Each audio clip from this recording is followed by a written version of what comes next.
1 Samuel, capítulo de número 7, é o texto que servirá de reflexão nessa noite. 1 Samuel, capítulo 7, a partir do versículo 2 até o 12. 1 Samuel 7, do 2 ao 12. Gostaria de conversar com os irmãos essa noite sobre o tema O Deus que Ajuda.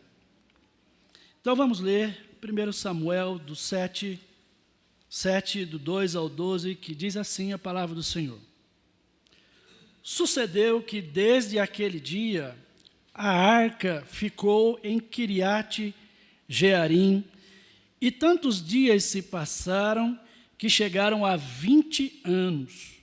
E toda a casa de Israel se lamentava, dirigia lamentações ao Senhor. Falou Samuel a toda a casa de Israel, dizendo: se é de todo o vosso coração que voltais ao Senhor, tirai dentre vós os deuses estranhos, os astarotes, preparai o coração ao Senhor, e servi a Ele só, e Ele vos livrará das mãos dos filisteus. Então, os filhos de Israel tiraram dentre si os Baalins e os astarotes, e serviram só ao Senhor. Disse mais Samuel: congregai todo o Israel em Mispa, e orarei por vós ao Senhor. Congregaram-se em Mispa, tiraram água, derramaram perante o Senhor. Jejuaram aquele dia e ali disseram: pecamos contra o Senhor. E Samuel julgou os filhos de Israel em Mispa. Quando, pois, os filisteus ouviram que os filhos de Israel estavam congregados em Mispa, subiram os príncipes dos filisteus contra Israel. O que, ouvindo os filhos de Israel, tiveram medo dos filisteus. Então disseram os filhos de Israel a Samuel: não cesses de clamar ao Senhor nosso Deus por nós, para que nos livre da mão dos filisteus. Tomou, pois, Samuel um cordeiro que ainda mamava e o sacrificou em holocausto ao Senhor. Clamou Samuel ao Senhor por Israel, e o Senhor lhe respondeu. Enquanto Samuel oferecia o holocausto, os filisteus chegaram à peleja contra Israel. Mas trovejou o Senhor aquele dia com grande estampido sobre os filisteus, e os aterrou de tal modo que foram derrotados diante dos filhos de Israel. Saindo de Mispa, os homens de Israel perseguiram os filisteus e os derrotaram até abaixo de Betcar. Tomou então Samuel uma pedra e a pôs entre Mispa e Sem, e lhe chamou Ebenezer, e disse: até aqui nos ajudou o Senhor. Vamos orar? Senhor, obrigado, porque o Senhor continua falando por meio da sua palavra. Nós te louvamos e te agradecemos e pedimos agora, Senhor, continue falando conosco, em nome de Jesus. Amém. Meus queridos irmãos, quando lemos esse texto, nós nos deparamos diante de uma situação difícil, diante de uma situação delicada. Israel sempre enfrentou embates, dificuldades. Quando Israel entra em Canaã, havia outros povos ali, e esses povos não foram totalmente derrotados, e vez e outra, algum povo daquele acabava avançando sobre o território e oprimindo os filhos de Israel. E isso gerava medo, tensão, opressão sobre os filhos de Israel. Israel era o povo de Deus no Antigo Testamento, Israel era a igreja de Deus. No Antigo Testamento, o Senhor os tirou do Egito com mão forte, fez eles passarem pelo deserto. O Senhor transformou aquelas pessoas que eram escravas em uma grande nação. Lhe deu leis, deu lei a eles, deu um culto a eles, deu um tabernáculo a eles. O nome do Senhor era exaltado por meio deles. Mas, vez ou outra, assim como nós também, o povo de Israel oscilava entre confiar em Deus e não confiar, entre servir ao Senhor e servir os ídolos. Era uma inconstância espiritual. Mas, para nós entendermos o contexto dessa passagem, e eu gostaria de frisar com vocês o verso 12, onde o profeta Samuel, o último dos juízes, ele, em atitude de gratidão ao Senhor, em reconhecimento da vitória que o Senhor deu ao seu povo, era costume pegar uma pedra, levantar uma pedra. Samuel faz esse gesto, comemorando a vitória, reconhecendo a mão do Senhor. E Samuel dá um nome a esse lugar, a essa pedra, de Ebenezer, que significa pedra de ajuda. E ele diz, até aqui nos ajudou o Senhor. A expressão até aqui pode significar um ponto geográfico, mas pode significar também até aquele momento o Senhor tinha ajudado o seu povo. Mas para que nós entendamos a importância desse texto, nós precisamos voltar a 20 anos atrás. Pense comigo agora, faça uma reflexão mental e leve a sua mente a 20 anos atrás. Por volta de 20 anos atrás.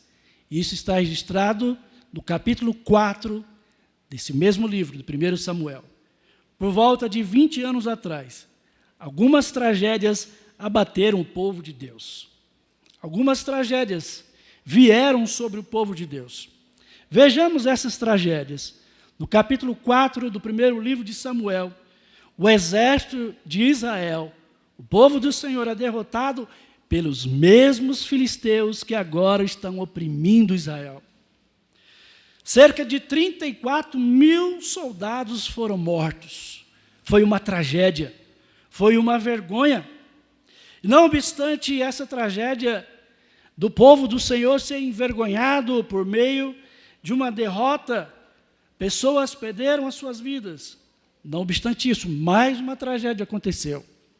A arca do Senhor, que era o símbolo da presença do Senhor, foi sequestrada, foi capturada pelo exército filisteu. A arca era o símbolo tangível da presença de Deus. Olhando por fora, era uma simples caixa de madeira de acácia, coberta de ouro, caixa pequena, mas no seu interior havia preciosidades, e ele era o símbolo da presença de Deus. Mais uma tragédia acontece. O sacerdote Eli, mas antes do sacerdote Eli, de dizer essa tragédia, os filhos de Eli, chamados Ofni e Finéias, eram sacerdotes que profanavam os sacrifícios do Senhor. Eram pessoas que desobedeciam e desprezavam o Senhor. O Senhor não estava contente com um procedimento no culto, com um ritual que esses sacerdotes faziam quando as pessoas traziam esse sacrifício para eles. E o Senhor prometeu que um dia esses dois não cultuariam mais ele, não oficiaria mais o sacerdócio.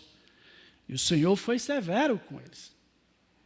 E o dia determinado, nesse dia em que o exército filisteu vai lá e derrota o exército de Israel, que morrem milhares de pessoas, o dia em que a arca do Senhor, essa preciosidade, esse símbolo da presença do Senhor foi capturada, os filhos de Eli, esses dois sacerdotes impuros, foram mortos. Mas não bastasse tragédia, tanta tragédia, o pai de Ofni e Finéias, o sacerdote Eli, ao saber que o exército de Israel foi derrotado, que a arca foi capturada, que os seus 2 filhos foram mortos na peleja. Ele, ao receber essa notícia, ele fica impactado, ele cai do seu assento, da sua cadeira, quebra o pescoço e morre. Mas há mais uma tragédia ainda. A sua nora, mulher de Finéias, ao saber que seu marido é morto, e ela estava num trabalho de parto, ela perde a sua vida e dá o nome do seu filho de Icabode, que significa sem glória, significa onde está a glória. Isso porque o povo de Israel, os líderes espirituais de Israel, confiaram mais no símbolo do que no objeto do símbolo. Eles preferiam confiar mais no objeto do que no próprio Deus. Eles preferiam entender que Deus era obrigado a salvá-los, porque eles confiavam que a arca da aliança era o suficiente para dar-lhes vitória. Eles confiavam mais no símbolo de Deus do que no próprio Deus. O Senhor estava descontente com essa postura de Israel. E quando nós voltamos, se você estiver com a sua Bíblia aberta, continue e olhe para ela. O verso 2 diz que se passaram 20 anos. 20 anos que essas tragédias aconteceram. E o povo de Israel trazia em sua memória, na sua lembrança, todas essas tragédias. Mas eles continuavam sendo oprimidos por esse povo. Constantemente. Eram oprimidos pelos filisteus e eles estavam cansados dessa opressão. Eles estavam afadigados, assim como acontece conosco. As opressões da vida, as dificuldades, às vezes a frieza espiritual, às vezes tantas coisas, tantas tragédias que nos abatem, tantas dificuldades, e nós nos desanimamos. E nós ficamos aguardando uma ajuda, aguardando um socorro, por tanto tempo. E parece que esse socorro não vem, parece que essa ajuda não vem. 20 anos se passaram. E o verso 2 diz que as pessoas, os crentes em Israel, o povo de Deus, a igreja do Senhor no Antigo Testamento, dirigia lamentações ao Senhor. Como se dissesse: Senhor, tanto tempo nós estamos sendo oprimidos, nós carecemos de auxílio, carecemos de ajuda, carecemos de socorro. O líder aqui era Samuel. Eli já tinha morrido. Nesses 20 anos, Samuel parece estar fazendo o seu sacerdócio de uma forma discreta. Mas o momento chegou.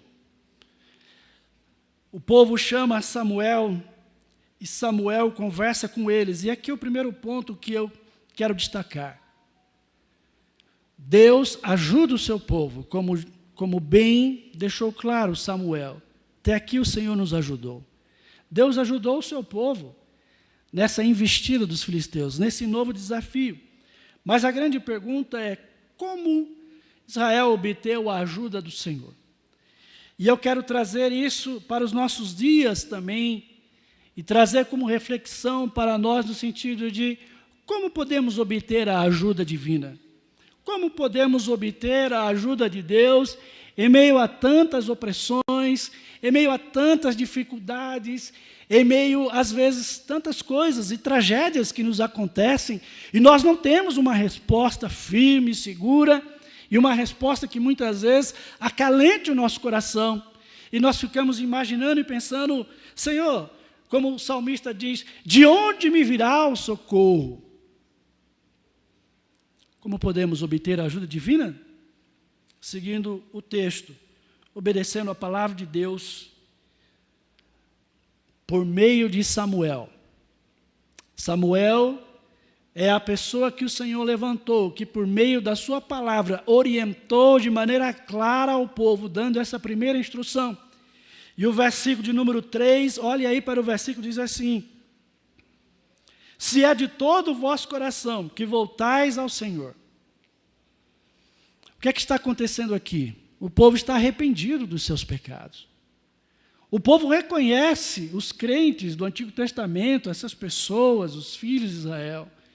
Eles reconhecem que eles estavam em pecado diante do Senhor, que eles tinham falhado.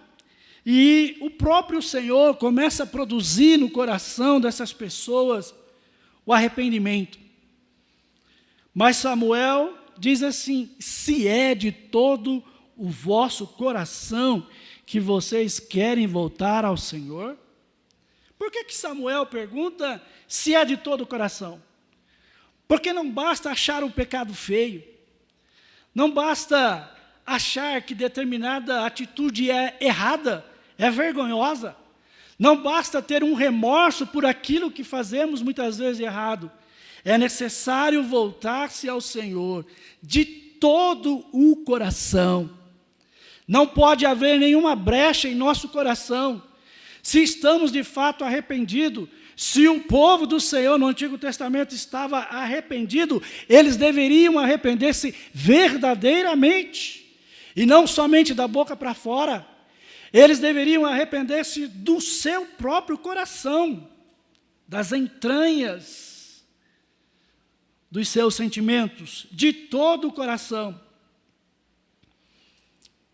E qual é a orientação que Samuel dá para eles? Samuel não inventa uma teoria. Samuel não lhes fala sobre filosofia, ainda que isso não seja ruim. É bom, mas Samuel fala a eles sobre a palavra do Senhor.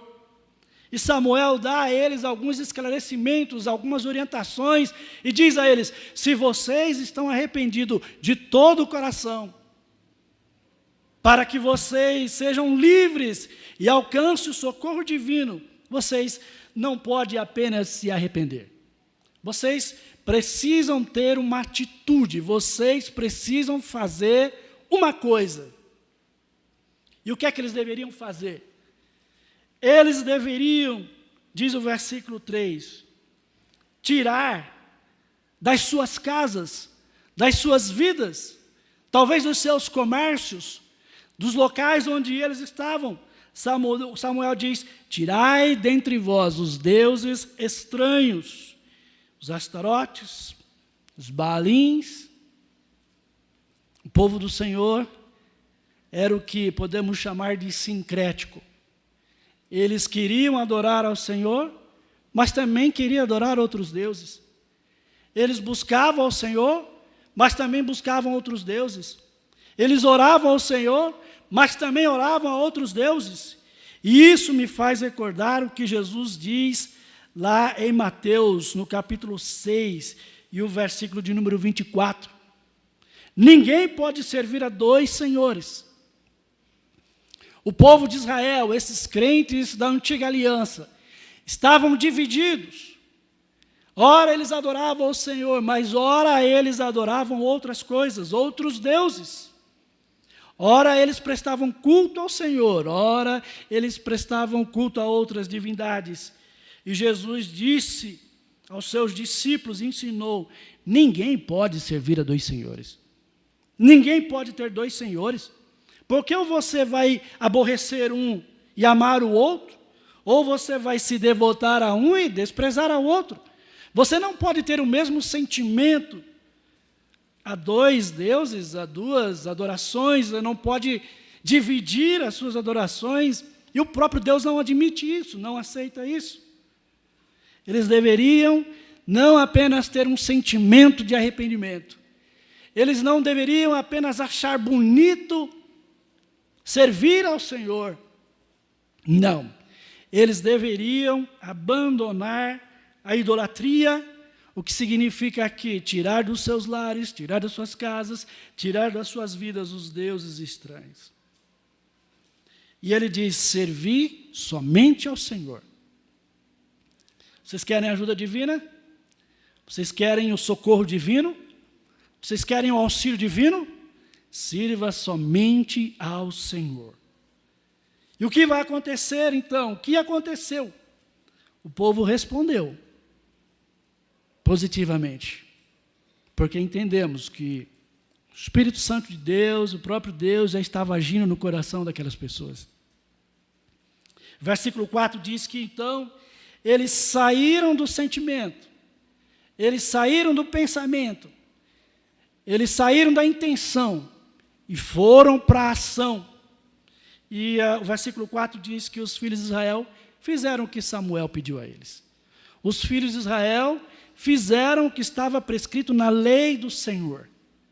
Em Gênesis, Êxodo, Levítico, Números, Deuteronômio, no Decálogo, eles fizeram aquilo que o Senhor já exigia na sua palavra. Eles tiraram dos seus lares, da sua vida, do seu coração a idolatria. Quando nós olhamos para isso, nós nos sentimos muito confortáveis, não é? Porque nós, como crentes, vamos dizer assim, eu não tenho esse problema, eu não adoro um ídolo, eu não tenho um ídolo de pau, de madeira, de ferro, de gesso, mas nós temos muitos ídolos, os ídolos do nosso coração. Aquilo que ocupa o primeiro lugar no seu coração é aquilo que pode ser o seu ídolo. Deus deve ocupar no meu e no seu coração o primeiro lugar. Se Deus não estiver no pódio do meu coração e do seu coração, isso é idolatria. E por muitas vezes o entretenimento é a nossa idolatria.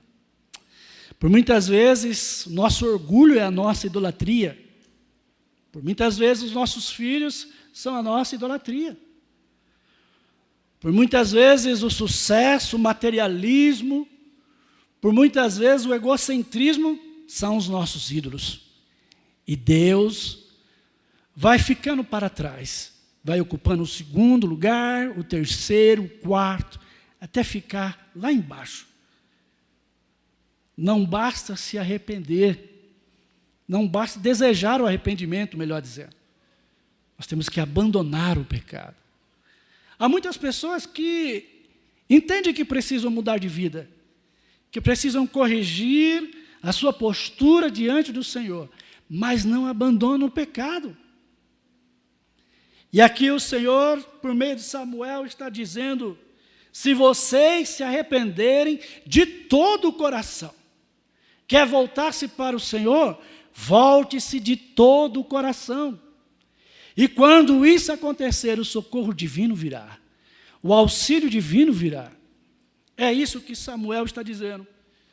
Então, o Senhor ajuda o seu povo como? Ou quando? Quando o seu povo obedece a sua palavra. Muitas vezes, a palavra do Senhor não ocupa o primeiro lugar em nosso coração. Muitas vezes, quando vamos tomar uma decisão, nós procuramos muitos outros conselhos, muitas outras coisas, mas não procuramos a palavra do Senhor pedindo orientação ao Senhor, o que eu devo fazer, como é que eu devo agir, como eu devo tratar essa questão. Servir somente ao Senhor. E o povo do Senhor resolveu obedecer à lei do Senhor. Resolveu abandonar os ídolos, a idolatria. E eles agora disseram: nós iremos servir somente ao Senhor. Nada pode ocupar o nosso lugar, o nosso coração, o lugar do nosso coração, a não ser o próprio Senhor. Se há algo que está ocupando o meu e o seu coração, onde Deus não é o primeiro lugar, abandone isso. Mude a sua postura. Não ache apenas o pecado feio, mas abandone esse pecado. Corrija a sua postura, assim como nós, como eu, tenho que fazer isso também. Mas como obter a ajuda divina? Segundo ponto é reconhecendo que somos pecadores, a nossa condição pecaminosa. Versículo de número 5, Samuel orienta o povo, diz assim: olha, faça o seguinte, congregai todos, vocês todos, congreguem em Mispa, e eu vou orar por vocês. E o versículo 6 diz que eles aceitaram essa orientação de Samuel, em atitude de contrição, de arrependimento. Eles pegam a água, que era essa substância tão importante para a vida, e até hoje tão cara, eles derramam a água perante o Senhor, como uma atitude de reconhecimento, de que o Senhor é suficiente a eles, de que eles vão devotar o seu coração ao Senhor. Eles derramam a água, eles jejuam, e eles dizem: reconhecemos, nós pecamos contra o Senhor. Sabe aquela derrota 20 anos atrás? Foi porque ali nós confiamos mais na Arca da Aliança do que no Deus da Arca. Ali nós veneramos o símbolo da presença de Deus como um talismã, como um amuleto. Mas o Deus da Arca nós deixamos para trás. E eles reconheceram que haviam pecado diante do Senhor, reconheceram as suas falhas, reconheceram a sua condição pecaminosa, porque o nosso Deus, irmãos, Ele é santo. Eles se humilharam, reconheceram o seu pecado. E o Senhor fez o quê? Versículo 9. Samuel faz um ato litúrgico, cerimonial, que para nós hoje é um pouco estranho, mas esse ato de Samuel direcionava para Cristo. Samuel toma um cordeiro, que ainda mamava, novinho, perfeito, e o sacrifica como oferta queimada ao Senhor. Clama por Israel. E o que o Senhor fez? Respondeu à oração de Samuel. Onde a palavra do Senhor tem a primazia das nossas vidas. Quando nós nos humilhamos diante da presença do Senhor e reconhecemos sua santidade, e que devemos abandonar os ídolos modernos, atualizados no nosso coração, o Senhor ouve a nossa oração. E Ele nos ajuda, nos socorre em tempo oportuno. Terceiro ponto, como obter ajuda divina? Confiando somente no Senhor. Versículo 7 diz que eles agora estavam unidos, congregados, em um só pensamento, em um só propósito, com um só objetivo. O povo de Israel agora se une como uma igreja, uma unidade.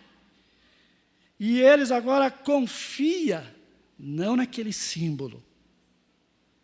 Eu não estou dizendo que a arca não era importante, entenda. Estou dizendo que eles distorceram a confiança. E agora eles confiam somente no Senhor. Versículo de número 8 diz que eles estavam com medo. E eles disseram a Samuel: não pare de orar por nós. Samuel era também um sacerdote, juiz e profeta.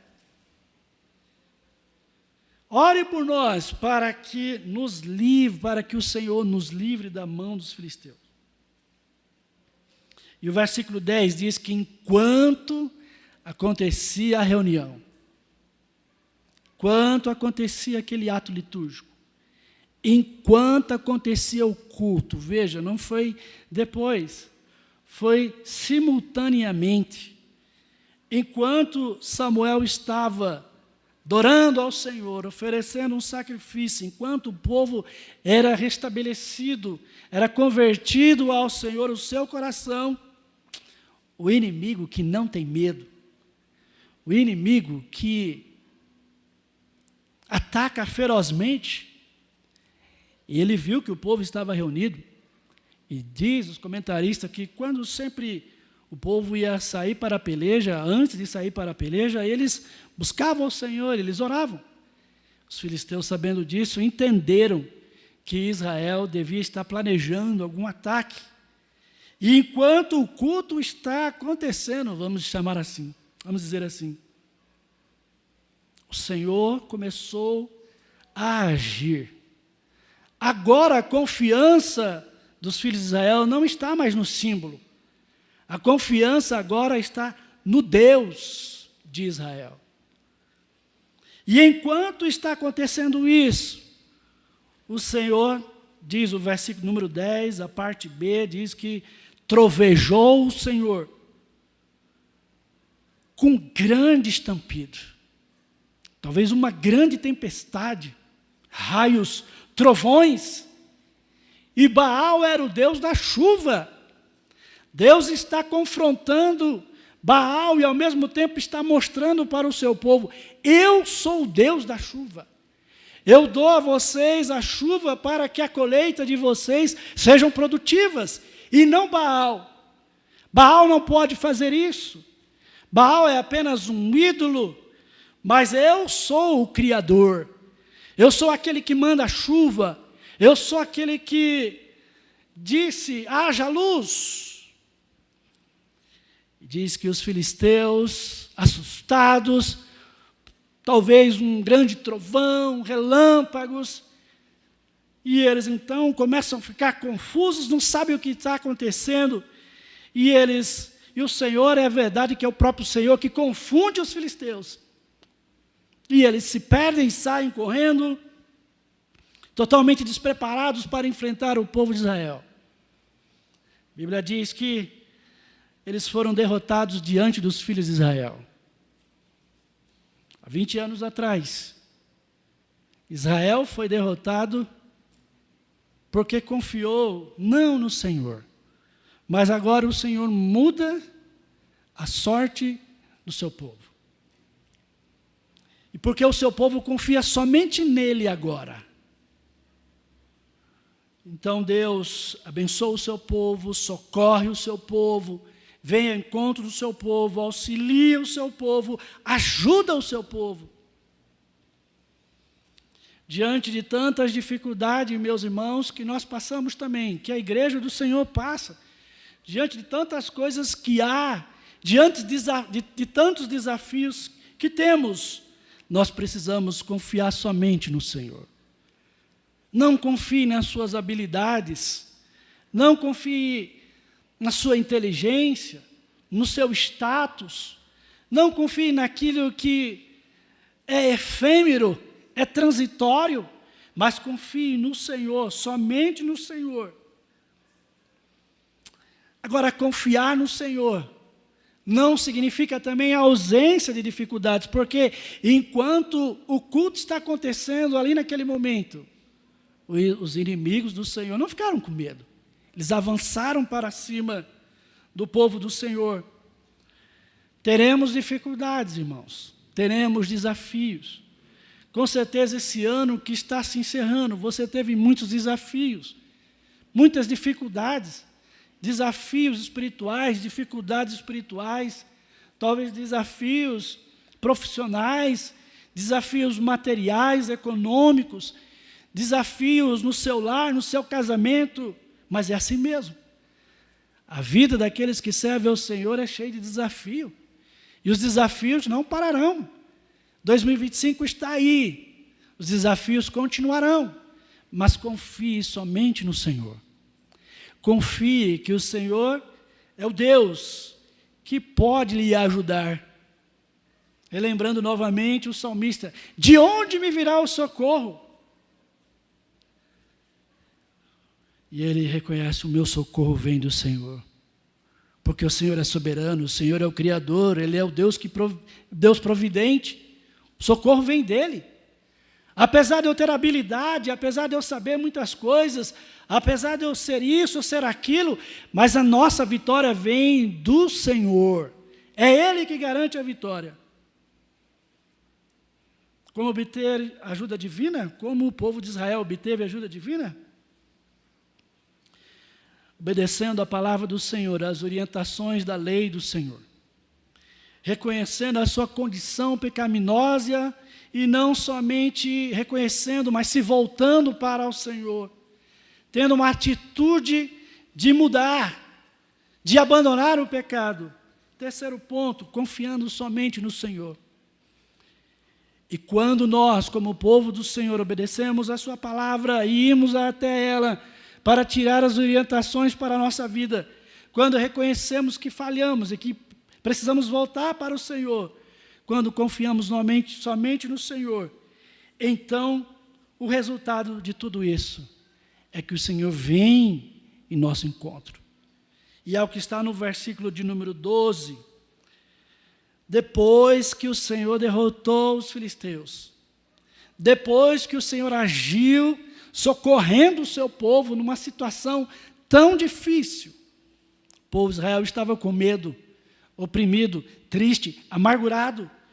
Depois que tudo isso aconteceu, Samuel, então, numa atitude de gratidão, de louvor ao Senhor, comemorando essa grande vitória que o Senhor deu ao seu povo, ele toma uma pedra, ele levanta aquela pedra como um símbolo da vitória do Senhor, como um símbolo dos atos poderosos do Senhor. E ele levanta aquela pedra e nomeia local, ou a pedra de Ebenezer, que significa pedra de ajuda. Não é que a pedra que ajudou, mas a pedra mentalizava ele e também o seu povo, que todas as vezes que o povo de Israel, que as pessoas passassem por aquele local e olhassem para aquela pedra, eles lembravam do grande livramento que Deus deu a eles. Essa pedra era o símbolo dos atos poderosos de Deus. Levantar pedras era algo muito comum.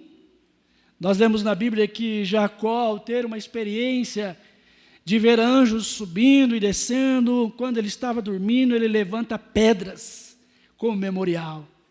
Quando Josué com seu povo atravessa o Jordão, ele levanta pedras também. Levantar pedras no Antigo Testamento era um símbolo, era uma lembrança de que Deus agiu no passado. Mas Deus não apenas agiu no passado, Deus também continuará agindo no presente e no futuro. Mas não era apenas para que aquelas pessoas olhassem para aquela pedra e lembrassem que o Senhor os tinha livrado, os tinha auxiliado, os tinha socorrido, mas é para que os seus filhos, ao olharem para aquela pedra servissem para eles como um testemunho da grandeza de Deus. Samuel estabeleceu memorial. E da mesma forma nós, meus irmãos, somos, depois que Deus nos abençoa e que nos socorre, é bom que a gente estabeleça memórias e lembranças daquilo que Deus fez para conosco. Olhe para trás. Olhe para o início do ano, pela metade do ano. Mas não olhe vendo aquilo de ruim que aconteceu. Olhe vendo aquilo de bom que aconteceu. Esses são os seus memoriais, essas são as suas pedras. E todas as vezes que você lembra de algo que aconteceu, onde o Senhor o auxiliou, esse é o teu Ebenezer, essa é a tua pedra de ajuda. E quando nós olhamos para o passado, nós começamos a refletir e a pensar que a nossa salvação é um memorial diante de Deus. A nossa profissão de fé é um memorial diante de Deus, da bênção de Deus. As curas que o Senhor nos dá, as bênçãos que Ele nos dá, são memoriais diante de Deus. O batismo é um memorial diante de Deus. A ceia do Senhor é um memorial diante de Deus. Que nós possamos olhar para trás e ver essas bênçãos que Deus nos proporcionou. Porque muitas vezes nós olhamos para reclamar. Muitas vezes nós olhamos para indagar a presença do Senhor. Ó Deus, onde tu estavas quando eu estava doente, quando eu estava necessitado? Mas o Senhor estava sempre ali. Mas o Senhor quer que nessa noite você estabeleça, você estimule a sua mente a pensar em coisas que tragam à sua memória a bênção de Deus, o socorro de Deus, a ajuda de Deus. Os filhos, o emprego, a provisão divina, a graça da salvação, tudo isso são pedras levantadas. E quando a gente olha para essas coisas, os testemunhos, os diários, tudo isso são pedras que levantamos como celebração, como gratidão por tudo aquilo que o Senhor fez por nós, embora não mereçamos. Mas existe um memorial acima de todos os memoriais. Esse memorial é a cruz de Cristo. Esse memorial é a pedra que o Senhor Deus estabeleceu. E o próprio Jesus é chamado de pedra da esquina. Pedra que os homens rejeitaram, pedra que a liderança de Israel, os religiosos, os legalistas, rejeitaram, não aceitaram o Senhor Jesus como Messias, não reconheceram que Ele é o Salvador. Ele era a pedra de esquina, mas esse memorial que nos leva a reconhecer o Senhor Jesus em nossa vida é a cruz do Calvário. Se queremos obter a ajuda divina, o socorro divino, se você está desesperado, se você está sem esperança, se você ainda não recebeu a Cristo, não aceitou a Cristo como seu Salvador, há um memorial, há uma pedra de sustentação. A cruz de Cristo é esse memorial. Olhe para a cruz de Cristo, e quando você pensar em um Cristo crucificado na cruz, não pense em um homem derrotado, não pense em um homem ferido, não pense em um homem amargurado, mas pense em um homem vitorioso. Pense naquele que morreu na cruz do Calvário, mas ele não ficou morto. Ao terceiro dia ele ressuscitou, e depois ele subiu aos céus, está sentado à destra de Deus Pai, e intercede por nós. A cruz de Cristo é o maior dos memoriais. Ainda que levantemos muitas recordações, há uma recordação que supre todas as recordações, que é pensarmos em nossa salvação. Tudo pode estar bem entre nós, mas se Cristo não ocupa o primeiro lugar, então tudo está mal.